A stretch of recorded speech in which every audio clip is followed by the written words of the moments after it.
গেল ২৪ ঘন্টায় হাম আক্রান্ত হয়ে আরও ৫ শিশুর মৃত্যু হয়েছে। ওই সময় দেশে ১,৪৪৮ জনের শরীরে এই রোগটি শনাক্ত হয়। দুপুরে স্বাস্থ্য অধিদপ্তরের নিয়মিত বিজ্ঞপ্তিতে তথ্য জানানো হয়।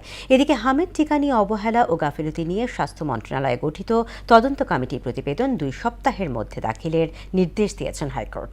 আরও জানাচ্ছেন রাজীব আহমেদ। হাম নিয়ে উদ্বেগ কাটছেই না। গেল ২৪ ঘন্টায় হাম ও এর উপসর্গ নিয়ে ঢাকা, রাজশাহী, খুলনা ও সিলেটে ৫ শিশুর মৃত্যু হয়েছে। স্বাস্থ্য অধিদপ্তরের তথ্য মতে ১৫ মার্চ থেকে এখন পর্যন্ত হামে আক্রান্ত হয়ে প্রাণ হারিয়েছে ২৬৪ জন শিশু। এ সময়ে ৩৩,৩৮৬ জনের শরীরে এই রোগের উপসর্গ মিলেছে।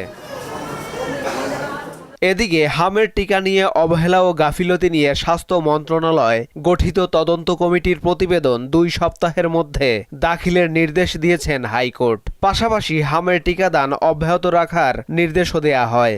ইনভেস্টিগেশন কমিটির ব্যাপারে কোর্ট আদেশ দিল যে যেহেতু রাষ্ট্রপক্ষ বলছে যে ইনভেস্টিগেশন কমিটি গঠন করা হয়েছে, তাহলে 2-3 উইকসের মধ্যে তারা যাতে এটার কমপ্লায়েন্স দেয়। এবং আরেকটা আমাদের অর্ডার দিয়েছে যে ভ্যাকসিন প্রক্রিয়াটা যাতে চলমান থাকে এবং পরিপূর্ণভাবে সমস্ত শিশু যাতে ভ্যাকসিনেশনটা পায়।